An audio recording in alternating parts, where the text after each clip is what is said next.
Hello, YouTube. Russia's military bases, airfields, and the presence of its northern fleet in the Murmansk region are part of its significant investment in that region, which has now become a top security priority for the United States or NATO. In recent years, vice versa is true too. There's a huge military buildup in the Arctic, and the Arctic could become a theater of war. This is sad, of course, but may be inevitable. Climate change, according to scientists, has impacted the Arctic more than any other region in the world, with changes in surface temperatures increasing between 2 and 3 degrees over the last 50 years. Rising temperatures are rapidly changing the Arctic's physical geography and allowing increased access to an immense, untapped resource base of 13% of the world's oil reserves, nearly 30% of its natural gas, a wide range of critical minerals and fisheries, accounting for 10% of the global catch. Melting ice is also freeing up new shipping routes among Asia, Europe, and the United States, cutting down average shipping times between Europe and Asia from 37 days to 22, and shipping times from the United States to Asia from 43 days to 32 days. Resource accessibility and expansion of commercial shipping routes are increasing the Arctic's commercial and strategic importance, as national governments, including China and private industry, move to secure greater influence in the region. But the Arctic contains a number of ancient secrets, and I will tell you a few more today. Maybe this will shed light on some of the reasons there's a competition to control the Arctic.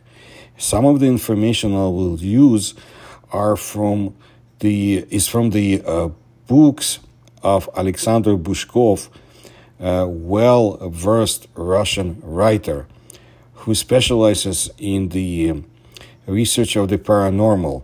Some of the information will be my own from the research that I've done for many years.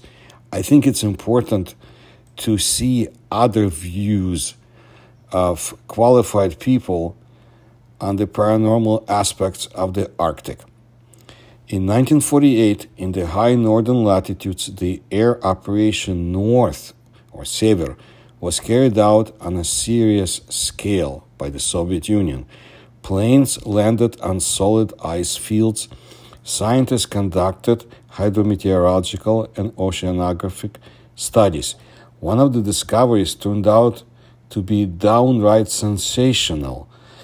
Until now, it was believed that near the North Pole, the depth of the ocean is 4 to 5 kilometers. However, measurements with the help of precision instruments gave another unexpected figure, 1,290 meters. Well, this is not the sensation yet. The sensation was different. Continuing the research, they discovered and mapped an underwater mountain range stretching from the Novosibirsk Islands to the North Pole to the Canadian island of Ellesmere. Excuse me. Length was 1,800 kilometers, width from 60 to 200 kilometers, height from 2 to 3.5 kilometers. The ridge was called the Lomonosov Ridge. Later, the Mendeleev Plateau and another ridge, smaller in size, of volcanic origin, which was named Gakel, were found at the bottom, extending parallel to it. Yakov Yakovlevich Gakel, professor, doctor of geographical sciences in the USSR, was a long-term polar explorer who participated in the ill-fated expedition of the steamer Cheluskin back in 1934. It was he who was one of those who held the opinion that the bottom of the Arctic Ocean is not flat, but abounds in mountains and depressions. From then until his death in 1965, Gakel worked on a project he called Arctida. He was the first to use this name. He didn't have time to complete the work, but his students from the Arctic and Antarctic Research Institute, having studied the professor's archive, published several articles based on his materials. That was the main sensation. Gackel believed that relatively recently, the Lomonosov Ridge was above water and represented a whole continent, if not connecting Asia and Canada with a solid bridge, and then separated from them by narrow straits. It has long been discovered that in places where the Lomonosov and Mendeleev ridges adjoin the Canadian and Asian shores, the geological structure of the shores is extremely similar. Gackel's students and followers noticed that the flora of the Taimyr Peninsula should be similar to the flora of nearby Chukotka Peninsula. However, there are many differences between them, and the similarities are just much greater between the flora of Taimyr and the Canadian Arctic archipelago. And finally, the birds. Since regular observations began to be conducted in those places, it turned out that for some reason the birds have a strange, incomprehensible craving for high latitude areas of the Arctic Ocean, where they seem to simply have nothing to do. There is no food there, only ice. Professor Uspensky, one of the best experts on the Arctic animal world, personally observed at least 20 species of birds at the North Pole, and brand geese fly in flocks to Canada for the winter every year, and their path runs exactly over the Lomonosov Ridge. It is very likely that the genetic memory of the birds stores information about the former land on which they can rest. Gackel was a serious scientist. The evidence he presented looked convincing, and the scientific world accepted his hypothesis. In subsequent years, geological studies of rock samples extracted on the Lomonosov Ridge showed that only 2.5 to 3,000 years ago, the Lomonosov Ridge was still above water in the form of, if not a continuous strip of land, then a chain of very large islands. These are the times when the Egyptian pyramids were already standing, when people lived in cities and had a written language, and not just in Egypt. And what happened 5,000 years ago? What happened 10,000 years ago? 12, before the flood, which, and there is a lot of evidence, happened once in the form of a planetary catastrophe. So let's suppose, what if at one time people who created their own civilization lived in the Arctic? There's nothing fantastic or improbable in this hypothesis, especially when you consider that several millennia ago the climate in the Arctic was much milder, the temperature was higher, and there was no ice. Although even then the polar day and the polar night were supposed to last for several months, and the sun moved across the sky in a completely different way that it can be observed south of the Arctic. Nothing incredible, in a word, just another inhabited Earth which subsequently went underwater either because of a cataclysm or a slow dive. It was discovered a long time ago in many places in Europe and Asia. The sea was once much further from the shore. At the bottom they find both buildings and continuation of the channels of rivers flowing into the sea. Moreover, it is assumed that in very many cases the land sank slow enough and people had time to leave their homes.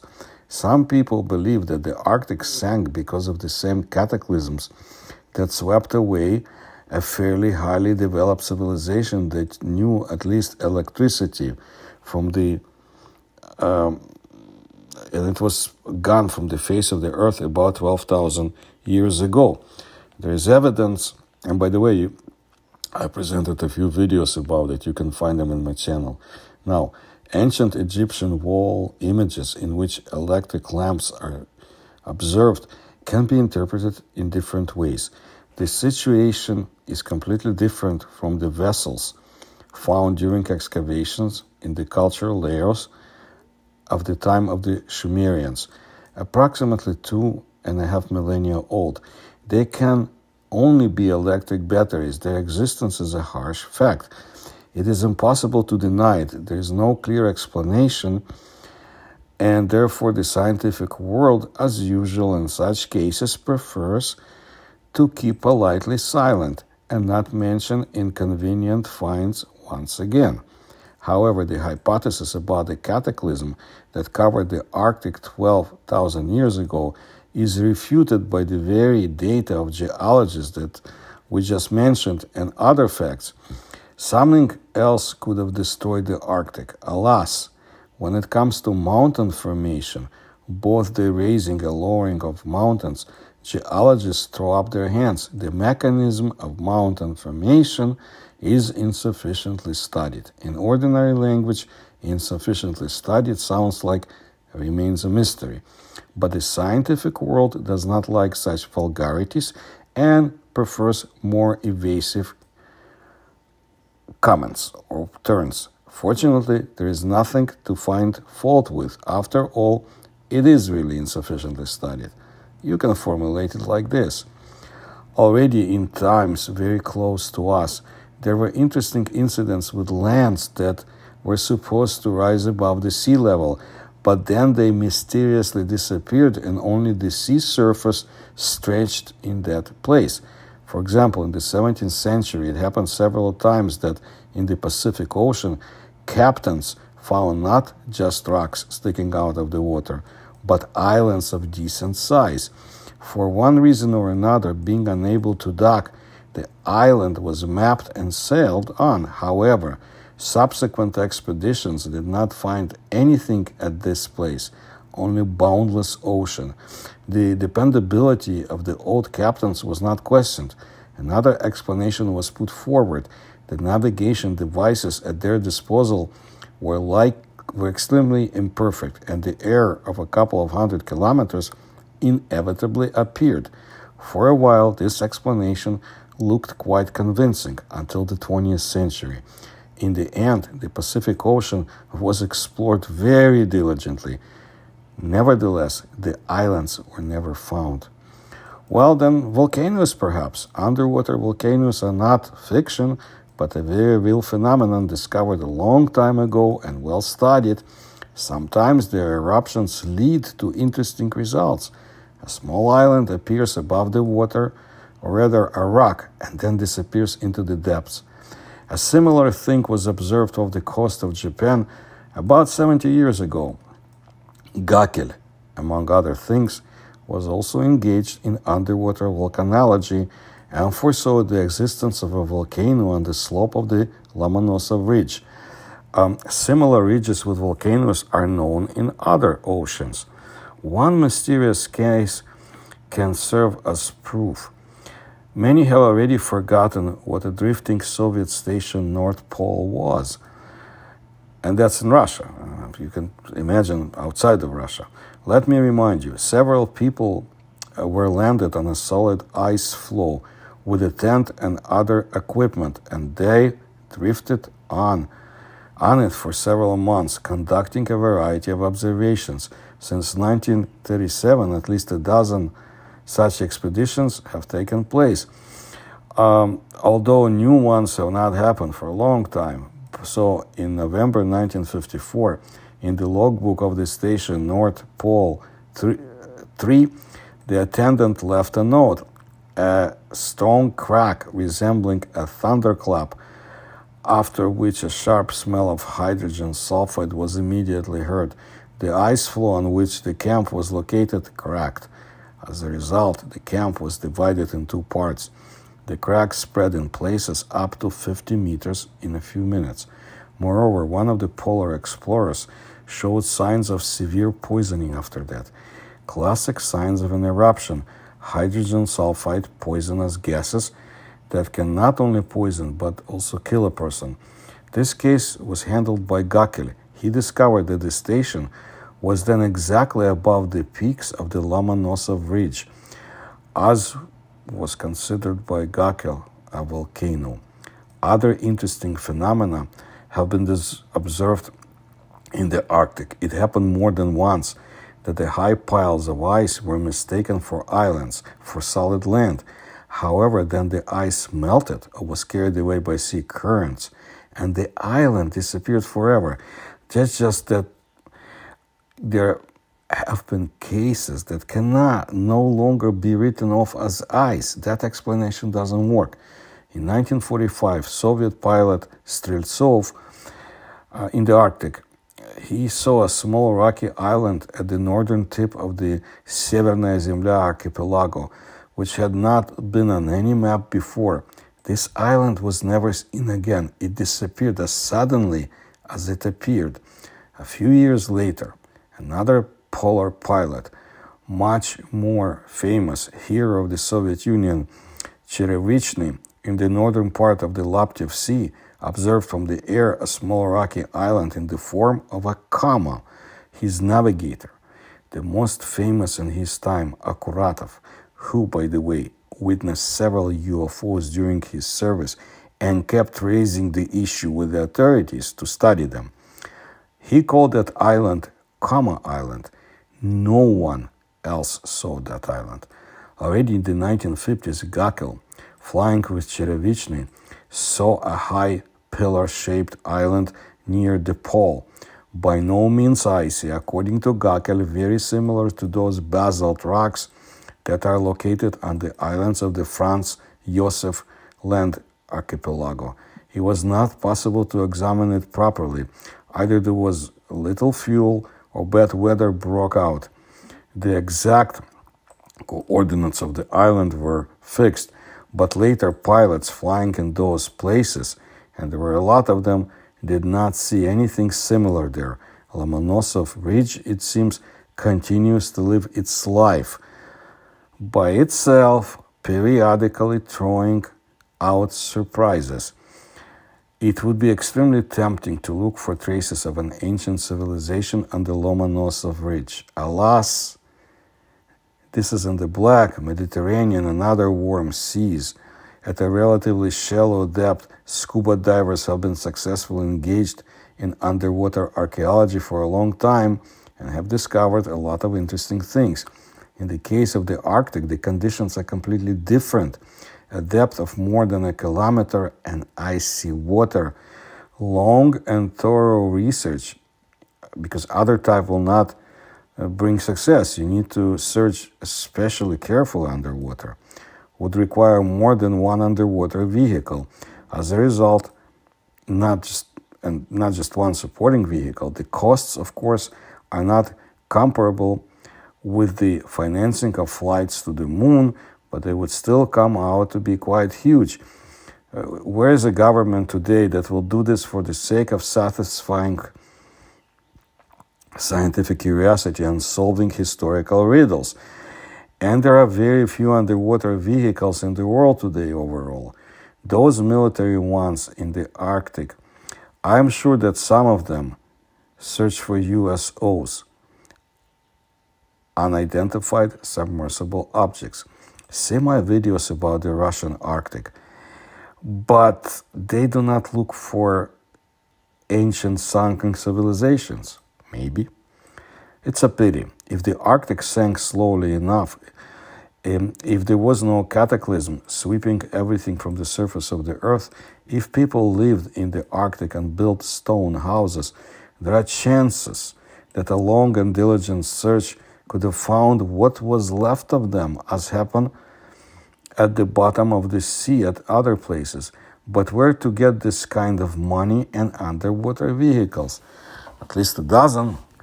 It's good that there is another, immeasurably cheaper and simpler way or method that does not require a lot of money of any kind or even archaeological work. It is worth looking for traces of the Arctic in ancient and later literature, as well as in folklore, yes, and in folklore too, because it sometimes contains distorted but echoes of real events, personalities, historical facts, and human memory is a very tenacious thing.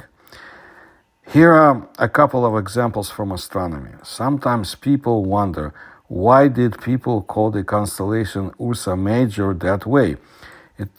It is this name that has been present since the time immemorial among many peoples, and it was given by non-professional astronomers at the time when they appeared. The constellation extremely resembles, but not a bear, a bucket. But that's today. In ancient times, the stars were arranged differently, and the pattern of the constellations was completely different. The Big Dipper really resembled the outlines of a bear, but it was not later than 30,000 years ago. Can you imagine from what depths of time memory has reached us? The constellation of Bootes or herdsman has been described for some reason since the time immemorial as a giant with a star in his chest. Today, Bootes bears little resemblance to a human shape. And if you still imagine it, then Arcturus, the brightest star of Bootes, will not be on the chest, but will be much lower. And again, today, according to computer calculations, once Bootes really looked like a man with a bright star, Arcturus, in his chest. And again, no later than 30,000 years ago. That's it. In a word, we will look in the writings of scribes and in folklore. Let's put it that way. One has only to deal with this text thoughtfully and thoroughly. A lot of interesting information about the Arctic will pour out in a uniform way. Let's start with the ancient Sumerians, the ones who used electric batteries for unknown purposes 2,500 years ago. However, this is a hypothesis. It is assumed that already in those days the Sumerians were engaged in electroplating. With the help of electricity, products made of base metals were covered with the thinnest layer of gold. A lot of similar products have been found during excavations, and historians are puzzling over how Sumerian jewelers managed to achieve this. They simply do not consider long found and actually existing electric batteries. Scientists have long recognized that the Sumerians were newcomers in ancient Mesopotamia, and from afar, all the languages that belonged to the same group and were closely or distantly related to each other, everything except Sumerian is completely alien in this group. That the Sumerian language was just different. That's just where the Sumerians came from. We don't know. It's considered to be an unknown situation. We don't know where they came from. What about the Sumerians themselves? A lot of texts have been found, clay tablets covered with cuneiform, and this cuneiform was deciphered a long time ago. The Sumerians really considered themselves alien people from afar.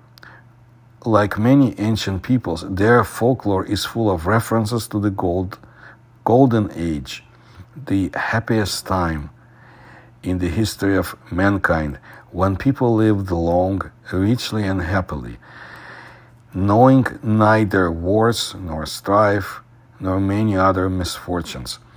Many Sumerian legends commemorate the happy life of their distant ancestors in a certain Dilmun country. Peace and harmony reigned in this beautiful country. Large and small birds sang and cooed. The lion did not kill anyone. Only bulls and donkeys, sheep and goats frolicked in the meadows without fear of predators.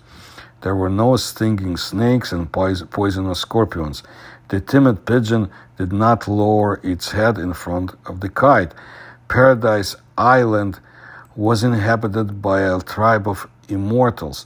They looked like people, but they had eternal life. They did not know what diseases and infirmity were. There were no widows or widowers among them. They did not know what headaches and eye diseases were. The woman reached an advanced age, but remained young and fresh. The man was getting older and older, but he didn't feel like an old men. This is what the Silicon Valley tycoons are trying to recreate right now in their secret laboratories to extend the age of a human being, for the selected one, of course, and to fight death off. Of course, there are a lot of poetic exaggerations in that text of Sumer, both with regard to immortality and with regard to the same predators who allegedly did not hunt anyone. A predator without prey simply would not survive. It is not able to soak in grass. Nevertheless, many peoples have legends about the land of the fortunate, where their ancestors lived in peace and harmony without wars and strife. The Sumerians themselves believed that their ancestors came from Dilmun, which they considered their ancestral homeland of all mankind. Its exact location was not indicated. They only mentioned that Dilmun is a large mountainous island. There are no such islands in the Persian Gulf. The ones that exist are small and flat. There are as many as 4 in the Mediterranean: Sicily, Sardinia, Corsica, and Crete. However, archaeologists have not found anything on any of them that could be associated with the Sumerians. But the Arctic is quite suitable for the definition of a large mountainous island. The Sumerians attributed the end of the Golden Age and the exodus of their ancestors from Dilmun to overpopulation. Quite a convincing explanation, not at all fancy. In the second half of the 20th century, the Sumerian footprint was found in those places where the ancestors of the Sumerians were supposed to wander if they came from the Arctic. This was done by a very serious scientist, Siberian ethnographer Professor Pelich, who published a monograph, The Origin of the Seljuks, in 1972.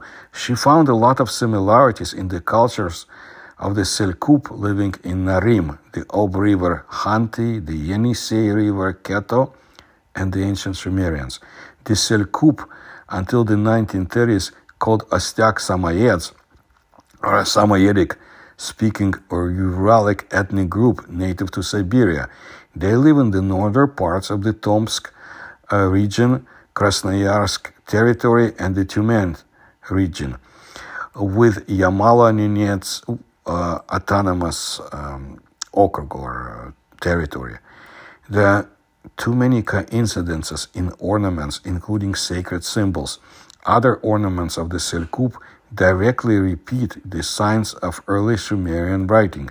There are a lot of similarities between ancient Seljuk dugouts and the Karamo with Sumerian houses. The location of the entrance and exit, the shape of the roof, the method of fastening logs.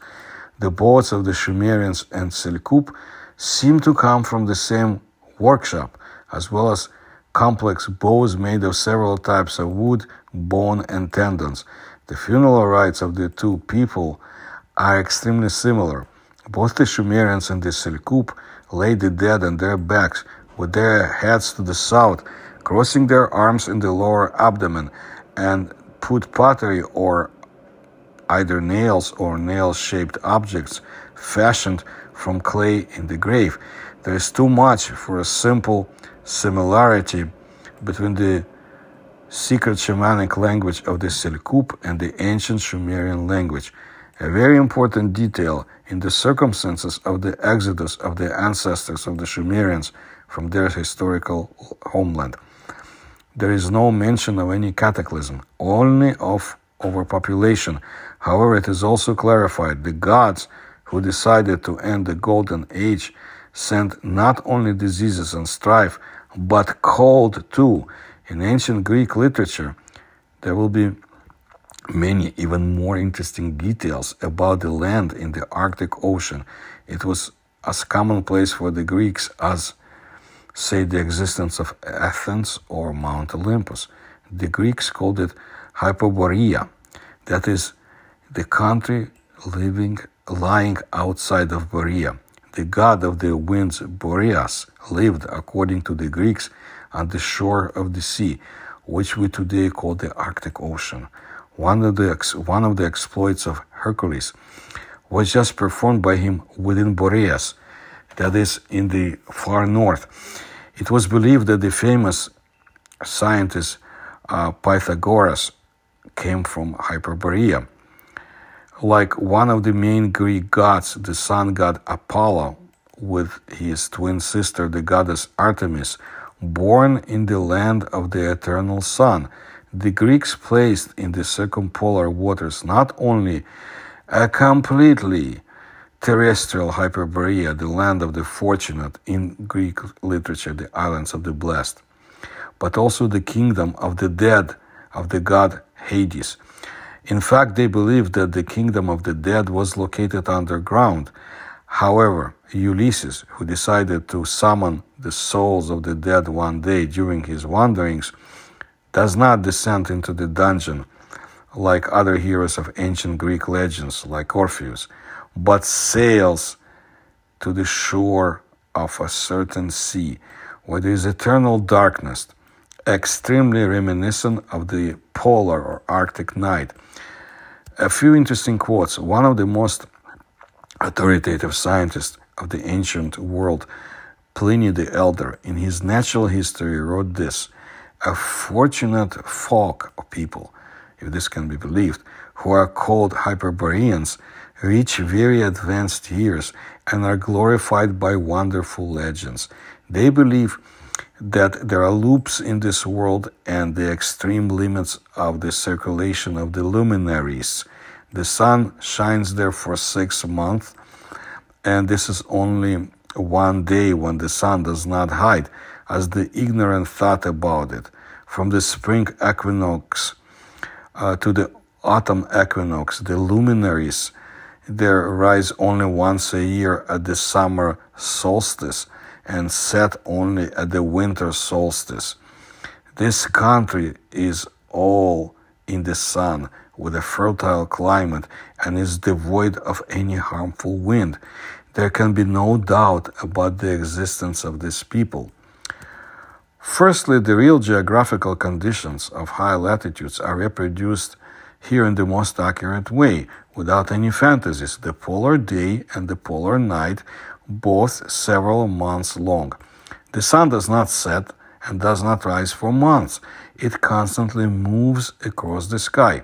Secondly, in exact accordance with today's scientific data, it is indicated that once the climate of Hyperborea, the entire Arctic Ocean, was completely different. Warm, without cold and ice. Fast forward a little to the east to ancient Persia, and there again we will find references to Hyperborea, called however differently, the kingdom of the first ancestor of Yima, a happy or fortunate land where they knew neither heat nor cold nor pain nor death nor evil.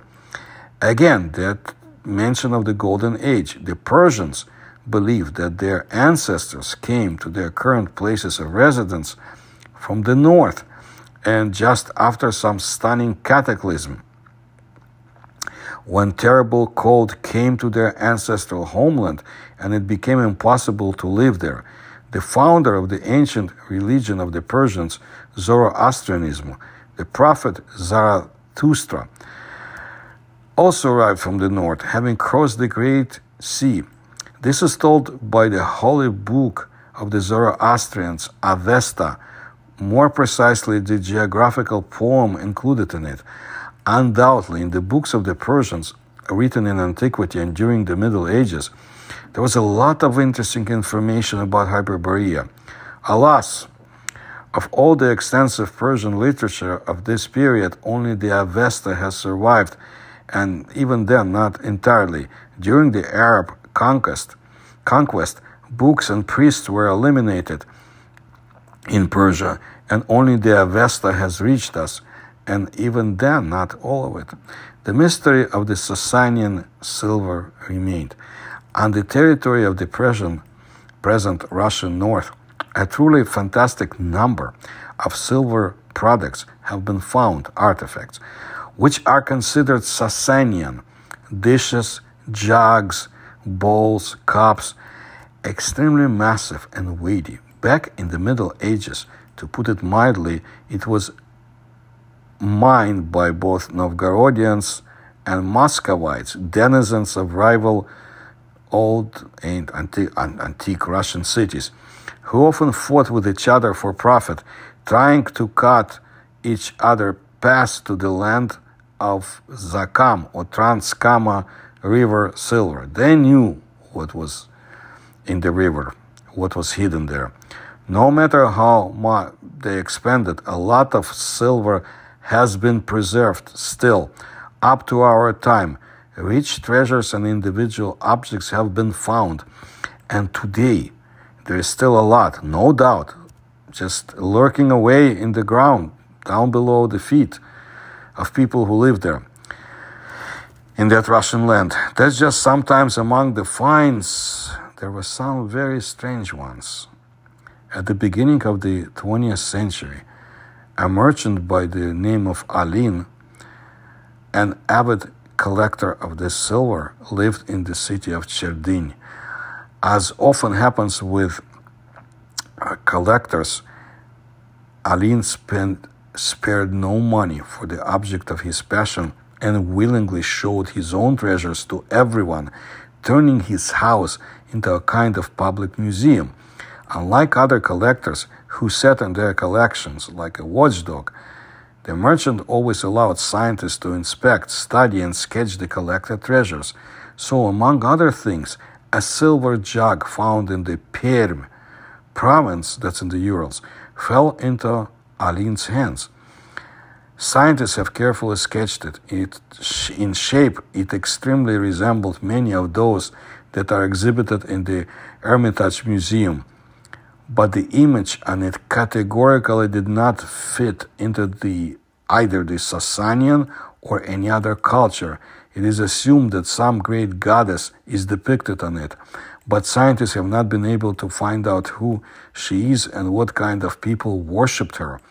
The sketches they made were preserved, but the jug itself, unfortunately, turned out to be lost. There was a fire in the merchant's house. The silver, of course, did not burn, but all the products melted and turned into shapeless ingots.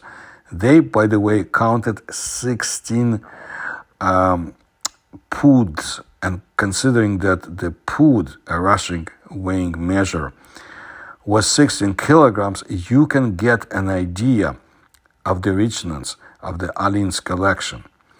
The jug was extremely mysterious. Actually, there is no doubt that most of the Transkama silver is still Sasanian. However, the question arises, where did it come from there and why did it accumulate in fabulous quantities?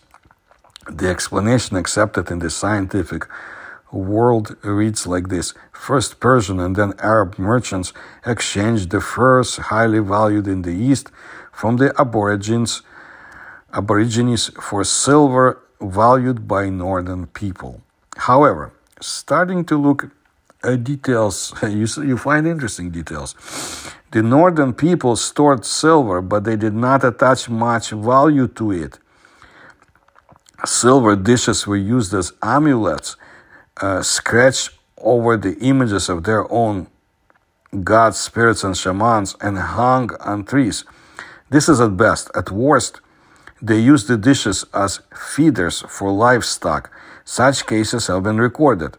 With items that are considered valuable, people do not do this, to use silver as vessels to feed the livestock. But the main thing is different. In the folklore of the northern people, not a single memory of the merchants who came to them with silver has been preserved. It is clear why there are no ancient Persian references. Literature has been completely destroyed in that country, but the Arabs, whose books there are a lot of left, do not mention a word about the silver caravans going north. Medieval Arab scribes and geographers were an inquisitive and meticulous people. They traced almost all the routes of their fellow merchants.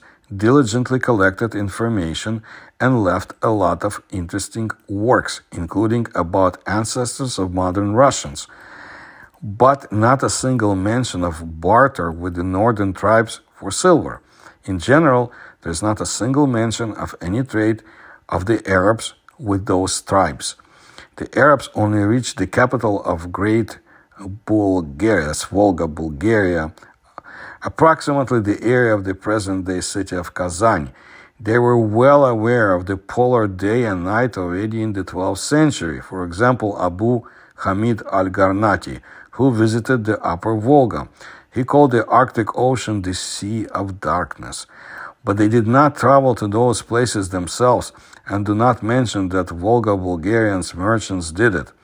The Nenets, also known as Samoyed, are a Samoyedic ethnic group native to northern Arctic Russia, Russian far north. The literal morphs Samo and Yed in Russian convey the meaning of self-eater, which is considered to be derogatory. Therefore, the name Samoyed quickly went out of usage in the 20th century.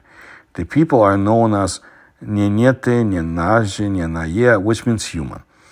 But among the legends recorded by the Nenets, there is also this. One summer, the Nenets, who lived in the Arctic, went fishing. The net was thrown and a large silver dish was pulled out along with the fish.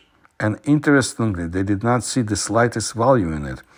They asked each other, the Nenets people, will someone take it? Everyone shrugged their shoulders and refused. In the end, someone still agreed to take it, very likely out of pure curiosity as an interesting souvenir and not a valuable thing. The dish, by the way, has been preserved by the Nenets and is now in the Hermitage Museum.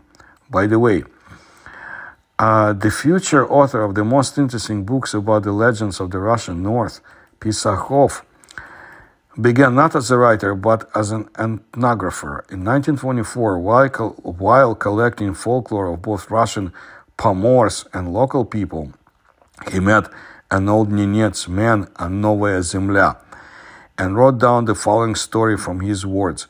If you pass the ice, going all the way to the north, and jump through the walls of the winds circling, you will get to people who only love and do not know any enmity, and they do not know malice. Well, it turns out that the Nenets also kept in their memory knowledge about the Hyperborea and the Golden Age period. By the way, according to the stories of the old Nenets, the subsequent history of the silver dish caught in the sea turned out to be tragic. The person who took it died unexpectedly 3 days later for an unknown reason. Several more subsequent owners of the dish died. The Nenets became alarmed and called a young shaman. She began to kamlat. There is such a shamanic ritual, kamlaniya in Russian, when a person introduces himself or herself, sometimes others, into a trance. After reading the dish, she saw a crowded city on an island in the middle of a warm sea. Further, as if there is another city under the water and the underwater lords are waging a long, bloody war with the islanders. But this again is a common confusion of reality and fairy tales. A city on an island in the middle of a warm sea looks quite realistic in the light of everything we know about Hyperborea. As for shamans, everyone can believe in whatever they want, but Bushkov, due to some very significant circumstances, takes shamans very seriously and doesn't consider them to be charlatans. If we return to the Transkama silver, which seemed to come from nowhere in fantastic quantities, we can theoretically put forward a hypothesis about its connection with Hyperborea. A purely speculative hypothesis, of course, but it cannot be said that it was so unrealistic.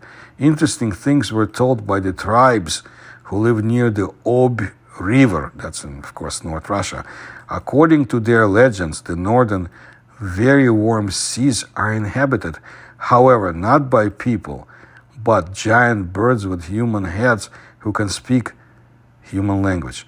Their enemies are extremely curious, not only sea lizards, which is generally mundane, but also some iron frogs without a liver and heart. Not a word about people living there, but there is the mention that the Arctic Ocean is warm. If we build hypotheses, it cannot be ruled out that huge birds with human heads are memories of something else distorted by long centuries of oral transmission. Let's talk about flying machines. A giant bird carrying a hero across the sky is a character in the legends of many northern people. In addition, another curious detail: in the areas adjacent to the Arctic Ocean, from time immemorial, there have been persistent traditions of highly artistic metal casting. Moreover, very often ancient bronze figurines found in considerable number in the north depict birds carrying people, birds with human faces on their chests. To the south, these motifs are practically not found. One can also suspect the influence of Hyperborea there. One of the heroes of the Karelian Finnish epics is flying to the far northern lands on a giant eagle. In another case, the characters of the same legends, having taken up fighting for a certain magic mill, are fighting just over the northern seas, and a giant bird carrying many warriors is involved in this. There are also Russian epics about flying on a wooden bird to a certain kingdom beneath the sun, located in the north. The Eskimos loved and still love to carve strange wings out of bone, and Eskimo legends say that their ancestors once flew from somewhere on iron birds. No one remembers where exactly, but the iron birds are constantly present in these legends. And if we add that both the ancient Persians and the ancient Greeks agreed on one thing: the Hyperboreans were able to fly through the air on some kind of apparatus. Only vague mentions of the Persians remained in the Avesta, but the Greeks are much more interesting in this aspect. The goddess Aphrodite is depicted on one of the vases flying on a swan. Well, a fairy tale story common among many people with the flight of gods, of heroes on birds. But Apollo, in one of the modern museums, there's also a vase with the image of the Apollo flying to Hyperborea to visit his homeland.